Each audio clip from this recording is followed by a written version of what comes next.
안녕하세요. 올랜도 킴입니다. 오늘 또 시황 분석과 더불어서 종목 분석해보는 시간을 갖도록 하겠습니다. 자, 먼저 지수 한번 보겠습니다. 다우는 0.09% 하락했고, 나스닥 0.59%, S&P 500이 0.16%, 러셀이 0.76%좀 하락이 깊었죠. 자, 다우 같은 경우라든지 이런 것들 거의 다 아침장에 많이 뛰었는데, 이런 엔비디아의 수출 기대감으로 인해서 반도체가 많이 뛰었다가, 그다음부터 하락되는 모양이 있었죠. 그래서 전강 후약으로서 주가 자체가 좀 많이 흘러내렸다. 자, 다우만 조금 올라갔다. 이렇게 말씀드릴 수 있겠죠. 자, 그런 가운데이기 때문에 이렇게 되는 이유는 지금 올라올 때마다 아무래도 차익 매물이 나타난다는 겁니다. 자, 그래서 지금 AI 쪽에서 다른 쪽으로 다 자금이 계속 들어가면서 올라올 때마다 자금의 이탈이 좀 형성이 되고 있다. 이렇게 우리가 보시면 되겠습니다. 자, 그래서 맵을 보시게 되면 오늘 장에서 아무래도 주도적으로 하락했던 것이 브로드컴하고 오라클이다 이렇게 보시면 되겠고, 그런 가운데이기 때문에 주가가 좀 많이 하락을 했죠. 많이 올라갔던 것이 역시나 테슬라가 많이 올라가고 있습니다. 완전 자율주행 이런 것들 된다 해서 전반적으로 봐서 시장 자체가 빅테크가 좋지 못했던 걸 하루였다. 이렇게 말씀드릴 수 있겠죠. 자, 거기서 특별히 오라클하고 브로드컴 요거 자체가 시장을 주도하면서 하락세를 이끌었다 이렇게 말씀을 드립니다. 자, 반면에 좀 상승이 많았던 종목들을 본다면 헬스케어 쪽으로 좀 매기가 많이 돌았다 이렇게 말씀을 드릴 수 있겠고, 유틸리티 있죠. 자, 이렇게 경기 방어주 중심으로 좀 많이 상승했던 것이 아니겠는가. 컨슈머 디펜스 이런 것들. 자, 그런 식으로 이쪽에 있는 자금들이 계속해서 이쪽으로 올라오는데 주가가 좀 반등될 때마다 계속해서 물량이 나오는 그런 입장이 있다. 이렇게 말씀을 드립니다. 자, 그래서 하루 동안 퍼포먼스 한번 보시게 되면 헬스케어 자체가 많이 올라갔다 이렇게 보시면 되고, 그 다음에 유틸리티 올라갔죠. 그 다음에 컨슈머 디펜스 많이 올라갔습니다. 경기 방어주 중심으로 주가는 올라갔고, 자, 안 좋아하는 에너지, 테크놀로지 이런 것들 있죠. 커뮤니케이션 서비스, 이런 쪽으로 아무래도 경기 순환주 중심으로 주가가 내려가는 모양이 있었다. 저렇게 말씀을 드립니다. 자, 먼저 S&P 500의 지수부터 한번 보겠습니다. 직전 고점을 돌파하지 못하고 좀 쌍봉의 개념으로 좀 꺾이는 모양이 있죠. 자, 그런 가운데 때문에 주가가 바로 올라가기는 조금의 시간이 걸리지 않겠는가. 좀 올라갈 때마다 물건을 계속해서 털리는 그런 입장이 있다. 밸류에이션 조정이 나오고 있다. 이렇게 보시면 되겠죠. 바로 올라가기는 좀 힘든 모양이 되지 않겠는가. 자, 그렇게 보여주고 있고. 자, 그 다음 요 라인대 있죠. 요 라인대가 6,750대인데, 그 라인대가 지켜지는지, 그 라인대를 좀 내려온다면은 주가의 하락폭은 조금은 깊어진다. 이렇게 말씀드립니다. 그렇다고 해서 주가가 무너진다기보다는 아무래도 이렇게 좀 소강 상태가 좀 일어날 가능성이 있다는 거겠죠. 자, 그 다음에 일단은 어느 정도 된 다음에 다시 주가는 반등하지 않겠는가. 그래서 이렇게 조정 기간이 일어날 것으로 예측이 되고 있기 때문에 지금을 조정으로 보셔야지 주가 자체가 이제 하락으로 본다 이렇게 하면 안 되겠죠. 그래서 S&P 500 지수 같은 경우는 200일선 있죠. 자, 그럴 때 내려올 때, 자, 그럴 때 닿을 때라든지 그 정도 될 때는 아무래도 기술주 중심으로 매집에 들어갈 때다. 이렇게 보시면 되죠. 그때가 조금씩은 바닥이 될 가능성이 있다. 이렇게 말씀을 드립니다. 자, 다음 다우지수 한번 보겠습니다. 0.09 정도 하락을 하고 있죠. 그럼에도 불구하고 좀 좋은 모양이 또 올선이니까 11선 지켜주고 있고, 직전 고점을 돌파하고 아직까지 그 위에 놀고 있는 그런 입장이 있다 이렇게 보시면 되겠죠. 자, 나스닥 배 이런 것들이 상당히 좋지가 못하다는 겁니다. 고점이 일단은 좀 이제 말씀을 드렸지만 이런 식으로 고점이 일단 큰 폭에 아무래도 고점이 낮아지면서 이렇게 쌍봉이 나타났기 때문에 힘이 더 없는 데다가 내려온 폭도 좀 더 가파르게 내려오고 있죠. 이런 것들이 올라가려면은 시간이 상당히 많이 걸리지 않겠는가. 오늘 장도 마찬가지로 올라갈 때마다 매물이 나오는 모양이 있습니다. 그래서 쉽게 돌파하면서 올라가기는 힘들다. 어느 정도 기간과 시간 조정이 필요할 때가 아무래도 나스닥 베이라든지 나스닥이 되지 않겠나. 그렇게 보여집니다. 자, 마찬가지로 삭스 지수 한번 보겠습니다. 이렇게 쌍봉으로 꺾이는 모양이 있죠. 주가가 바로 올라가기는 조금 힘든 모양이 있다. 이렇게 말씀을 드릴 수 있겠고, 기간과 시간 조정이 조금은 걸리지 않겠는가. 그렇게 보여지고 있습니다. 그래서 이런 것들도 좀 내려올 때, 그럴 때가 매수 관점이 지금부터는 매수는 아니다. 이렇게 말씀드립니다. 자, 특별히 비트코인이 가야만이 갈 수가 있겠죠. 근데 가려면 조금은 시간은 걸리지 않겠는가 해서 10만 대부터 시작해가지고 밑에 있죠. 8만 대, 그 라인대에서 왔다 갔다 할 가능성이 좀 많이 있습니다. 8만 대를 완전히 깨고 내려가지는 않을 것으로 보여지고 있고, 자, 그런 가운데 있때 요럴 때 시간과 기간 조정이 있죠. 자, 그걸 거친 후에 이걸 돌파할 때 아무래도 AI도 같이 간다. 자, 그다음 시간과 기간 조정이 필요할 때다. 이렇게 말씀드립니다. 자, 시장의 유동성이 급증하고 있다 이렇게 보시면 되는데, 재무부 일반 계정 TJ 계정이 있죠. 이건 재무부 통장이다 이렇게 보시면 됩니다. 여기서 뭐 급여들 나가고 공무원들 급여도 나가고, 자, 그렇게 하는 거겠죠. 그래서 공무원들 급여가 나간다는 말은 시중으로 자금이 풀린다 그 뜻을 보시면 됩니다. 지난주에 780억 달러 정도가 감소됐다. 6월 이후에 최대 규모의 유동성 공급이다. 자, 많이 갖고 있었습니다. TJ 계정에서. 왜냐하면 저번에 일단 셧다운 때문에 풀지 못했던 돈이 이제부터 나가기 시작한다. 그 이야기를 하고 있죠. 그래서 TJ는 미국 정부가 연준 제도에 예치해둔 주요 현금의 계좌인데, 이 계좌 잔액이 감소하게 되면 현금이 금융 시스템으로 직접 유입되는 그런 유동성을 보여주고 있다. 아까 말씀드렸듯이 그런 식으로 이제 공무원한테 돈 주게 되면은 시중에 돈이 풀린다, 뭐 사 먹고 다 하니까 자 그렇게 된다고 이해하시면 되겠고, 이 네 번째로 큰 폭의 지금 이제 주간 하락폭이다 그렇게 밝히고 있죠. 자, 연준은 12월 12일부터 시작해서 1월 14일까지 준비금 관리 매입을 통해서 400억 달러의 국채를 매입할 예정에 있다. 물론 요거는 시중에 유동성이 풀린다기보다는 아무래도 시중에 유동성이 메말라서 들어가는 자금이다 이렇게 보시면 되는데, 중요한 TJ 계정들이 풀린다는 것들, 자 거기다가 중앙은행 같은 기간 동안에 모기지 담보증권 있죠, MBS 이런 것들의 원금 상환액 약 144억 달러 정도를 사용해서 국채를 매입할 예정에 있다. 좀 그렇게 말하고 있습니다. 그래서 어쨌든 간에 유동성의 물결은 계속해서 밀려오고 있다 이렇게 밝히고 있습니다. 자, 그래서 이 차트 하나 보시기, 이게 TJ 계정이다 이렇게 보시면 되겠죠. 트레저리 제너럴 어카운트인데 계속해서 일단 지금부터 좀 풀리기 시작한다는 겁니다. 돈이 있던 것들이 나가기 시작하고 있다 그렇게 보시면 되겠죠. 그래서 이런 유동성이 풀리기 시작하면 아무래도 시장에는 조금 훈풍은 되지 않겠나 그렇게 보여집니다. 자, 이번 주는 시장이 변동성이 좀 커질 수가 있는데 그 첫 번째로 봐야 될 것이 마이크론이 일단 있습니다. 마이크론 자체가 수요일 날 일단 발표를 하죠. 장 마감 후에 요거 한번 체킹하셔야 되겠고, 그 다음에 일단 목요일 날 있죠. 나이키가 있고 그다음 페덱스 이런 것들이 있습니다. 이런 것들은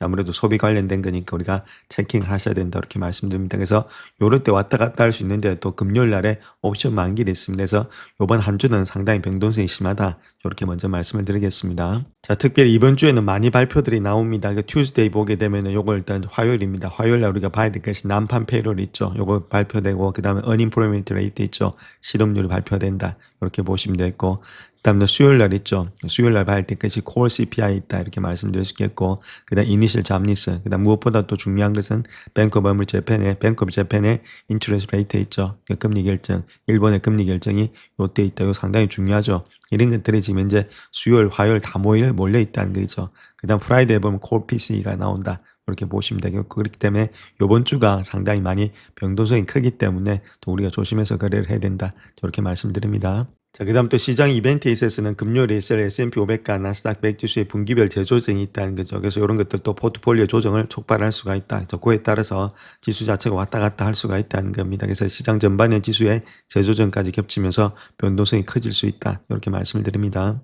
자, 다음 보스턴 연준 총재인 수잔 콜린스가 이야기했던 내용을 한번 보시게 되면 11월 발행 당시에 지금 12월 금리 인하에 찬성하지 않을 것처럼 보였던 수잔 콜린스가 지난주 금리 인하에 찬성표를 던진 이유에 대해서 이야기를 하고 있는데, 12월 회의 당시에 입수 가능한 정보에 따르면은 위험 균형이 다소 바뀐 것으로 나타났다는 겁니다. 즉 말해서 인플레이션은 눈에 띄게 주가는 상승의 시나리오의 가능성은 없어 보였고, 노동시장에 대해서는 최근의 일부 전개에 따르면은 소규모 기업들 사이에서 지향성이 많이 드러났다. 결론적으로 봤을 때는 인플레이션보다는 아무래도 고용이었다 그렇게 보시면 되겠죠. 그래서 인플레이션 그렇게 큰 폭으로 일단 증가되지는 않을 것으로 보여지고 있다. 자, 그렇다면 금리 인하의 가능성은 있지 않겠나 그렇게 볼 수가 있겠죠.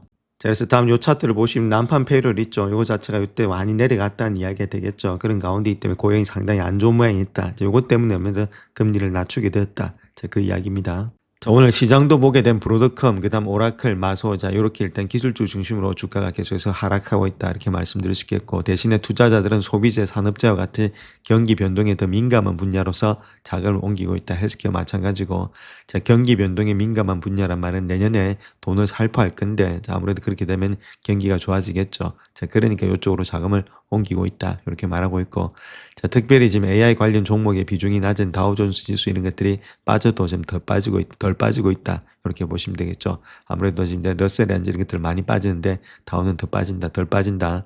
그다음 지금 모두 다가 AI 관련 투자를 싫어하는 것 같다. 그건 분명한 사실이다. 자, 그렇게 말하고 있는데, 자, 그럼에도 불구하고 선수들 입장에서는 시장이 계속해서 매그니피션트 7을 핵심 기업들에 의해서 주도가 된다. 자, 그럼에도 불구하고 자, 이렇게 여러 가지 모습 속에 있지만 결론은 아무래도 빅테크 중심으로 흘러간다 이렇게 말하고 있죠. 그래서 시장이 여전히 과소평가하고 있는 핵심 요소, 즉 이들 기업이 보유한 영업의 레버리지 때문이다. 그렇게 이야기를 하고 있습니다. 자, 그래서 어떤 형태로든 매출의 성장은 이루어진다 이렇게 말하고 있고, 기업들은 계속해서 마진을 갖다 확대할 것이고 내년에 높은 수익률을 거둘 것이다 그렇게 말을 하고 있죠. 그래서 전반적인 시장의 움직임에 대해서는 크게 걱정하지 않는다. 자, 그러면서 건전하고 정상적인 현상이다 그렇게 말하고 있고, 산타크로스 랠리의 일부는 이미 진행되었을 가능성도 높지만 아직까지는 추가 상승의 여력이 있다 이렇게 말하고 있죠. 그래서 시장이 변하려면은 근본적인 요소들이 바뀌어야 되는데 당분간 그런 일이 일어날 것 같지는 않다. 그렇게 이야기를 하고 있습니다.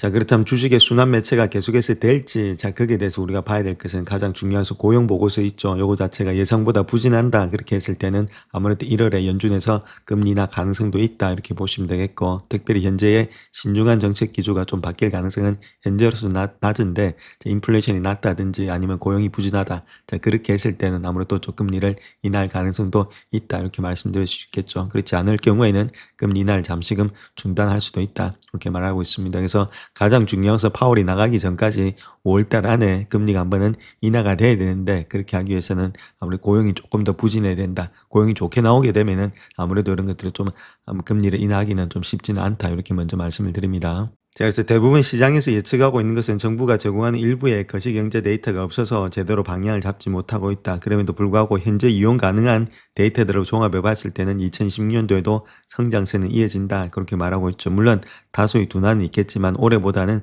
강세로 보일 것이다. 뭐 그런 식으로 이야기를 하고 있고, 자, 실제적인 데이터에 의해서 그러한 흐름이 뒤집히지 않는 한은 연준의 시장에서는 영향력이 줄어든다. 그렇게 말하고 있고, 특별히 내년에 중립금리에 대한 그런 최종 경론에 맞춰서 금리를 조정할 뿐이기 때문이다. 이렇게 말하고 있죠. 그래서 급격하게 시장이 뭐 둔화되지 않는 한, 경제지표가 안 좋게 나오지 않는 한은 주가 자체가 그렇게 흐름이 바뀌진 않는다. 그 이야기를 하고 있습니다. 자, 그래서 거기서 중요한 것이 물가 상승률인데, 아무래도 일단 3.1% 정도로 일단 예측을 하고 있습니다. 그보다 만약에 상당히 높게 나왔다. 그렇게 할 때는 좀 문제가 되겠지만은, 그렇지 않을 때는 크게 문제는 없을 것으로 보여지고 있다. 이렇게 말하고 있죠. 그래서 지금 현재 모습에서 연준의 기조가 인플레이션 강조해서 노동시장으로 분명히 옮겨갔기 때문에 인플레이션 전망에 대한 우려는 많이 줄어들어 있다. 이렇게 밝히고 있죠. 그래서 지금 초점이 노동시장이 되어 있기 때문에 인플레이션이 약간이 높게 나온다든지 그런 거는 크게 문제가 없다. 그렇게 말하고 있고, 자, 주택이나 에너지 임금 이런 것들을 향후 3개월에서 6개월 동안 인플레이션 유발하는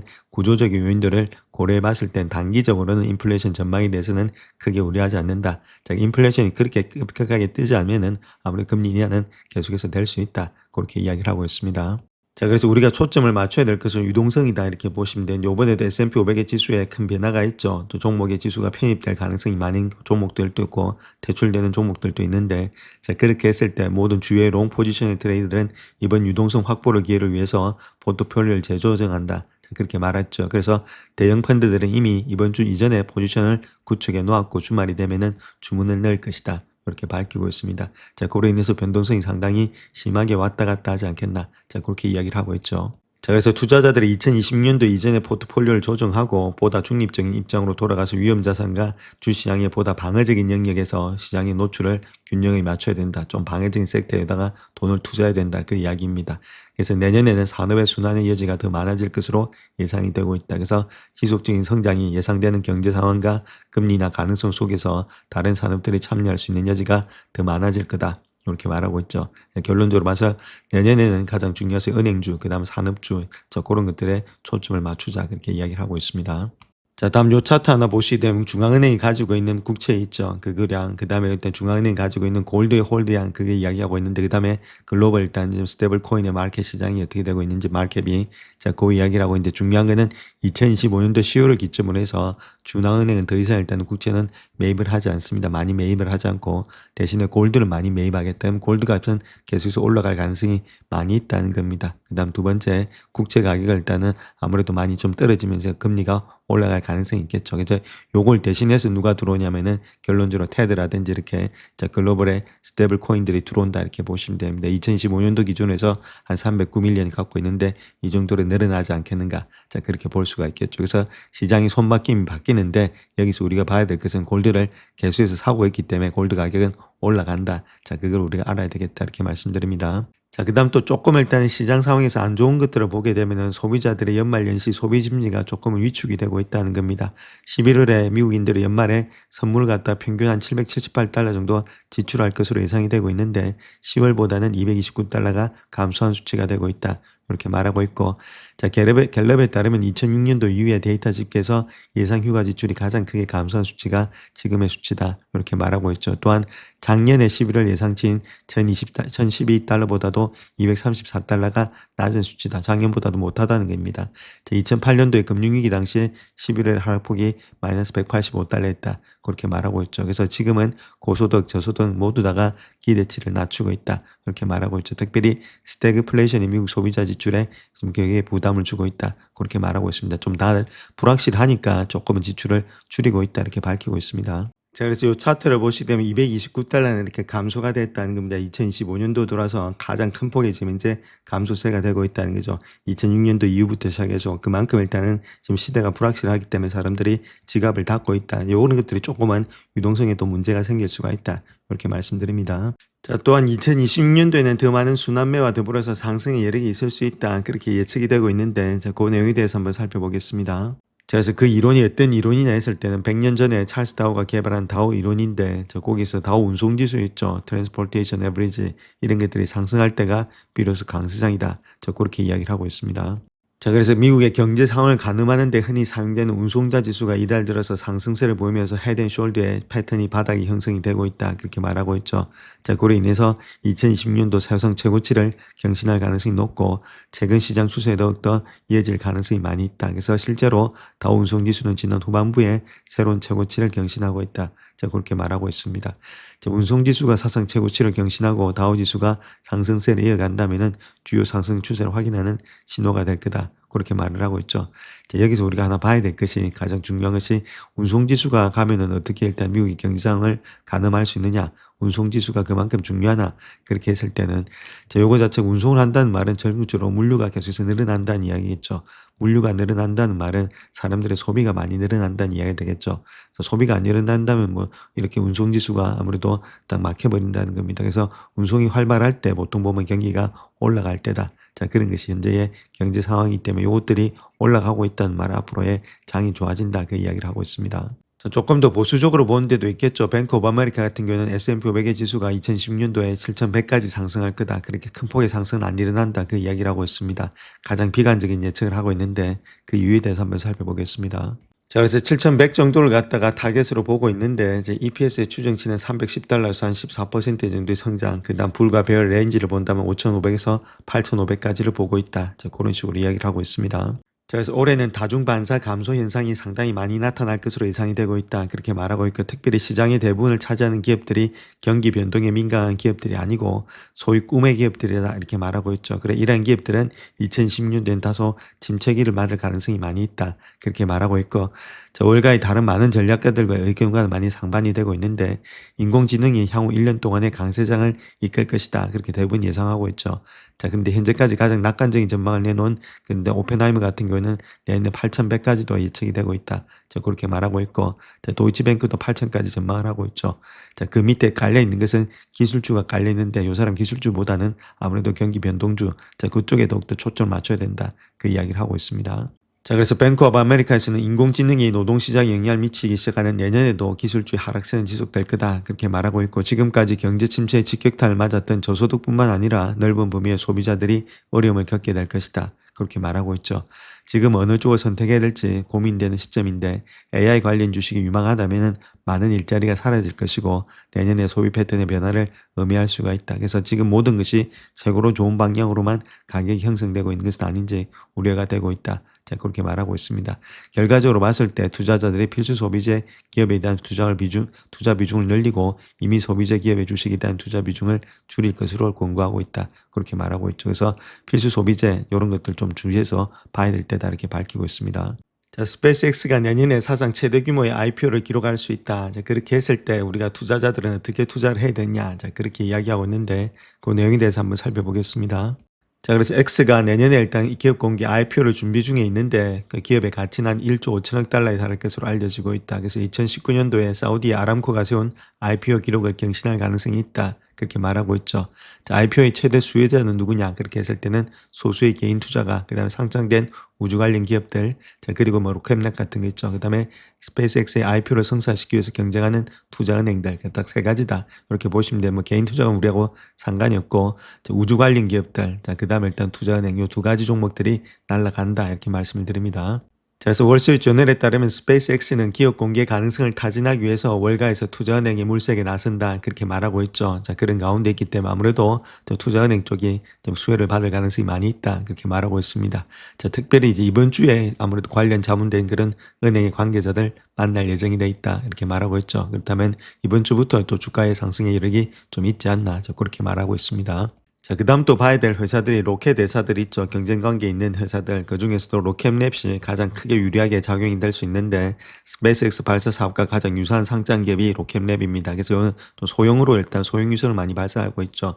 자, 2025년도 20회 이상의 발사를 목표로 삼았고, 현재까지 77회 성공적인 발사를 완료했기 때문에 두 번째로 활발한 발사 서비스 제공업체다. 이렇게 보시면 되겠고. 자, 그 다음 또 우주 기반의 데이터 센터가 주목받으면서 위성사진 판도가는 데 있죠. 그 플래닛랩스 여기도 상당히 일단 좀 유망한 것 중에 하나다. 이렇게 말씀드릴 수 있는데, 자, 플래닛랩스 같은 경우는 이미 구글과 협력해서 2027년도 발사를 목표로 자, 아무래도 프로토타입 위성을 개발 중에 있다. 이렇게 말하고 있죠. 그래서 이 위성 자체는 궤도상에서 열 관리, 그다음 현대 비행이란지 엣지 컴퓨팅과 같은 기능을 테스트하는 것을 목표로 하고 있다. 그래서 이런 종목들을 우리가 한번 유심히 봐야 된다. 이렇게 말씀을 드립니다.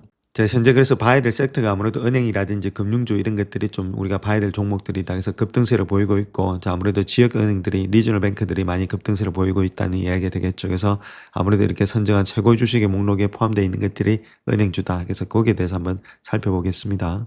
자, 그런 이유들을 한번 보게 되면 스트리트의 S&P 500의 지역은행 ETF 있죠. KRE 이런 것들이 1년 만에 최고치를 경신하면서 올 가을에 기록했던 최고가 66달러를 돌파했다. 이렇게 밝히고 있죠. 그래서 아무래도 ETF가 이렇게 좋으니까 은행주들이 지금 이제 상당히 좋은 모양을 나타내고 있다. 이렇게 밝히고 있습니다. 자, 그래서 이러한 소규모 은행들은 심진 시기를 겪어왔다는 겁니다. 지난 5년 동안에 지역은행들은 40년 만에 최고 수준의 인플레이션, 빠른 금리 인상, 자, 거기다가 2023년도에 소규모 금융위기, 가장 큰 고객층인 중소기업들이 관세 폭탄으로 시달리는 상황들, 이런 것들을 겪었죠. 그래서 지난 3년간의 총수익률이 기존으로 봤을 때 금융 부분 대비해서 73%의 낮은 성과를 보였다. 이거는 3년 단위로 비교해봤을 때도 사상 최대 저조한 성과가 되고 있다. 이만큼 일단은 마이너스 40%나 되는 그런 저조한 성과를 보였다는 겁니다. 자, 그런데 좀 반등이 이제부터는 일어나고 있다. 자, 그 이야기를 하고 있습니다. 그래서 KRE 이런 것들도 ETF도 지난 한 달 동안에 상당한 강세를 보이는데 그 중에서도 시티즌 파이낸셜 있죠. CFG 이런 것들도 예금 대출 자산 관리 소기업 서비스 이런 것들을 다양하게 하고 있는 그런 회사인데 아무래도 개인이란지 소기업 중견기업 이런 것들의 기관을 대상으로 하는 소비자 기업 금융 부분에 집중을 하고 있습니다. 그래서 이것도 보시게 되면 상당히 좋은 모양이 있죠. 고점을 돌파하면서 올라가는 모양이 있다. 자, 금융주들이 다 이런 모양을 띠고 있기 때문에 금융주에 조금은 집중을 해야 될 때다. 이렇게 밝히고 있습니다. 자, 테슬라만 현재 상당히 좋은 모양이 있다 이렇게 보시면 되겠죠. 아무래도 자율주행 이런 것들이 확실히 된다 이렇게 가능성이 많다 보니까 주가가 많이 올라가는 모양이 있다 이렇게 보시면 되겠고 그래서 고점을 돌파할지 그걸 보시고 있는 분들은 가져가시고 없는 분들은 조금 기다렸다가 가져가셔도 크게 문제없다 이렇게 말씀을 드릴 수 있겠죠. 그래서 빠질 때마다 조금씩 담아서 가는 것들이 필요하다 이렇게 말씀드립니다. 자, 다음 엔비디아 한번 보겠습니다. 엔비디아는 그나마 직전 저점을 조금은 지켜주고 있다 이렇게 보시면 되겠죠. 이런 라인대에서 200일선에서 조금은 지켜주고 있는데 그렇다고 해서 주가 자체가 뭐 올라가기보다는 좀 옆으로 누울 가능성이 많겠다. 좀 하락세가 마찬가지로 좀 강하게 나타나고 있는 것이 현재 모습에서 엔비디아다 이렇게 말씀드립니다. 자, 아직까지 완전히 하락세를 갖다가 돌파하지 못했다 이렇게 말씀드릴 수 있겠죠. 자, 그런 가운데 있기 때문에 조금은 얘도 마찬가지로 시간이 걸릴 가능성이 많이 있다. 이렇게 말씀을 드리겠습니다. 자, 브로드컴도 좀 많이 하락을 했죠. 하락을 해서 직전 저점까지 거의 다 내려와 있는 상태에 있습니다. 그래서 어느 정도 약간만 내려온다면은 320불대 있죠. 고란 때가 아무래도 지지 라인 때가 되지 않겠는가. 거기서부터는 좀 반등이 될 가능성이 많이 있다. 이빌선이 붙고 있으니까. 자, 그런 가운데 있기 때문에 주가 많이 올라갔던 따른 차익 매물이 계속해서 나오고 있는 것이 현재 기술주다 이렇게 말씀드립니다. 자, 다음 오라클 한번 보겠습니다. 오라클은 직전 저점까지 깨버린 그런 상태에 있죠. 그렇기 때문에 조금은 시간은 걸리지 않겠는가 돌아나가는 데 있어서 자, 그런 가운데 있고 요 라인대 있죠. 그래서 요 라인대가 지켜내는지 180불대 자, 거기서 강하게 반등이 나와야 되는데 자, 그렇지 않다면 아직까지는 추세는 하락 중에 있다. 바로 올라가기는 좀 힘들다 이렇게 말씀을 드립니다. 기간과 시간 조정이 좀 많이 걸릴 것으로 보여진다. 이렇게 말씀드립니다. 영상을 끝까지 시청해 주셔서 감사합니다. 영상이 도움이 되셨다면 구독과 좋아요 부탁드립니다. 감사합니다.